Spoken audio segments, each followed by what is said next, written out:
진짜 몇 년 전까지만 해도요, 삼성 반도체 사업부, 특히 이 파운드리는 돈 먹는 하마 소리까지 들으면서 거의 망하는 거 아니냐는 얘기까지 나왔습니다. 근데 지금은요, 완전히 다른 회사가 됐어요. 역사적인 실적을 내면서 화려하게 부활했죠. 아니, 도대체 어떻게 이런 극적인 반전이 가능했을까요? 오늘 삼성 파운드리의 정말 짜릿한 역전 드라마, 그 비하인드 스토리를 한번 제대로 파헤쳐 보겠습니다. 자, 좋아요, 구독, 알림 설정 부탁드립니다.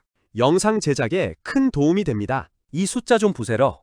57조 원. 이게 뭐냐면 2026년 딱 한 분기, 1분기 만에 삼성전자가 벌어들인 영업이익입니다. 이게 어느 정도냐면요, 작년 한 해 동안 번 돈보다도 더 많은 거예요. 시장에서 예상했던 모든 걸 그냥 산산조각 내버린 그야말로 충격적인 실적이었죠. 근데요, 이렇게 눈부신 성공 뒤에는 불과 몇 년 전까지만 해도 돈 먹는 하마, 미래 없다, 이런 소리를 들었던 정말 쓰라린 과거가 있습니다. 이렇게 깊은 침체에 빠졌던 삼성 파운드리를 구한 건 과연 무엇이었을까요? 지금부터 그 비밀을 하나씩 풀어보겠습니다. 이 대단한 부활을 제대로 이해하려면 일단 그들이 얼마나 힘들었는지 그 뼈아픈 시간부터 돌아봐야 합니다.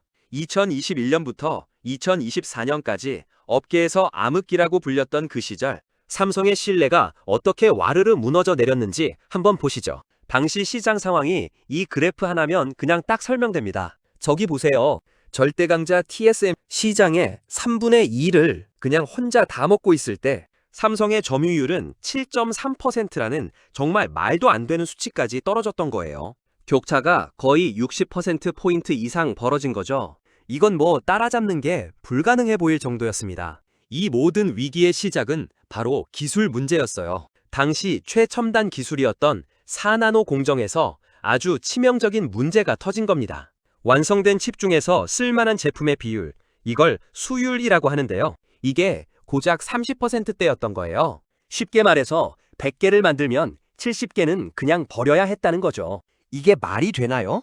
근데 이게 끝이 아니었습니다. 이 공정으로 만든 퀄컴의 주력 칩 스냅드래곤 8 1세대에서 심각한 발열이랑 전력 소모 문제가 빵 터진 거예요. 근데 더 큰 문제는 삼성이 이걸 해결한답시고 소프트웨어로 스마트폰 성능을 몰래 떨어뜨리는 GOS 사태를 일으킨 거죠. 하드웨어 문제를 소프트웨어로 꼼수 부려서 덮으려 한다는 비판이 쏟아졌고 시장의 신뢰는 그냥 와르르 무너졌습니다. 신뢰가 무너지니까 결과는 바로 나타났습니다. 큰손 고객들이 다 떠나버린 거예요. 말 그대로 대탈출이 시작된 거죠. 최대 고객이었던 퀄컴, 다음 칩부터는 전부 다 TSMC로 가버렸고요.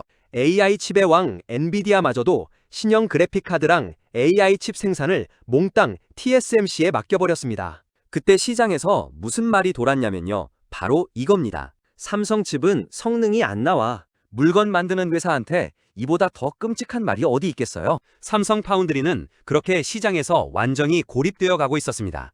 자, 이제 다 끝났다고 생각했겠죠? 근데 바로 여기서부터 대반전이 시작됩니다. 이 깊은 절망 속에서 삼성이 어떻게 부활의 실마리를 찾아냈는지 그 3단계 턴어라운드 전략을 지금부터 공개합니다. 삼성의 이 극적인 반전을 이끈 힘은요, 딱 3가지로 요약할 수 있습니다. 첫째, 그 지긋지긋했던 수율 문제를 드디어 해결했다는 거. 둘째, 경쟁사가 너무 잘 나가서 생긴 틈새를 기가 막히게 파고들었다는 거. 마지막으로 테슬라와의 계약으로 무너졌던 신뢰를 되찾았다는 겁니다. 자, 하나씩 뜯어볼까요? 첫 번째, 가장 중요했던 건 기술력 회복이었습니다. 이 그래프를 한번 보세요.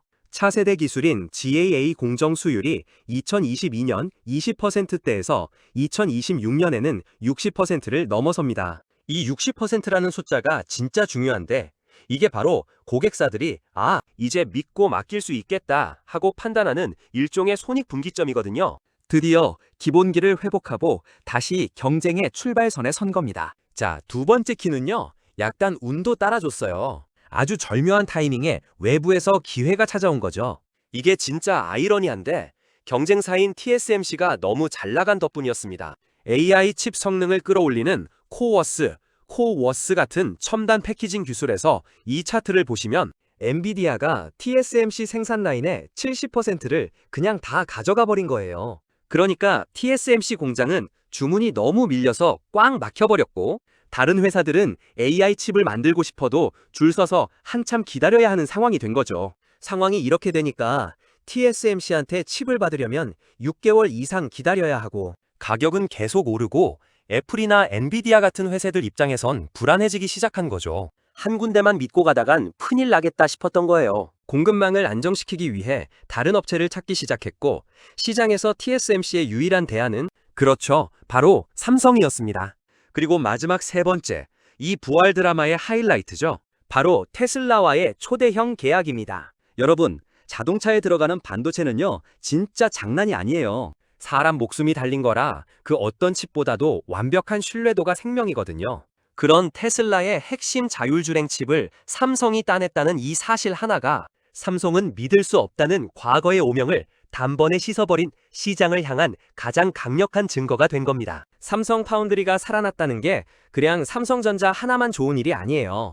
하나의 거인이 움직이면 그와 연결된 거대한 생태계 전체가 들썩이는 거죠. 그럼 삼성의 공장이 다시 쌩쌩 돌아가면서 누가 가장 큰 이득을 볼까요? 삼성의 생태계를 보면요, 크게 세 종류의 파트너들이 있어요.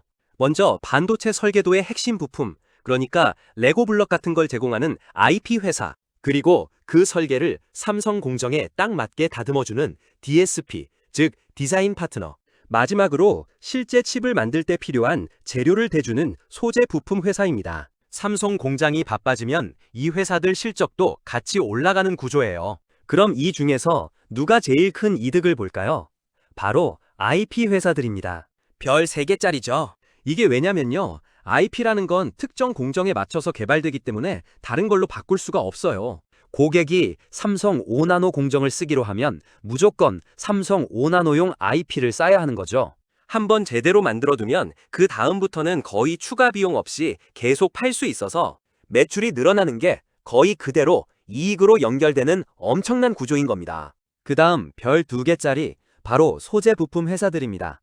여기 제품들은 일종의 소모품 같은 거예요. 공장을 돌리면 돌릴수록 계속 필요한 거죠. 그러니까 삼성 공장 가동률이 올라가면, 즉 생산량이 늘어나면 소재랑 부품 주문도 거기에 딱 맞춰서 바로바로 늘어나는 아주 직접적인 수혜를 보는 구조입니다. 자, 마지막으로 DSP 파트너들. 물론 여기도 좋긴 한데요, 앞에 둘에 비하면 그 효과가 조금 약해요. 별 하나. 왜냐면 엔비디아나 퀄컴 같은 거물급 고객들은 굳이 중간에 누굴 끼지 않고 삼성과 바로 다이렉트로 이야기하는 경우가 많거든요. 그래서 삼성의 빅테크 고객 비중이 커질수록 DSP의 역할은 상대적으로 좀 줄어들 수 있습니다. 아, 그럼 장비 회사들은요?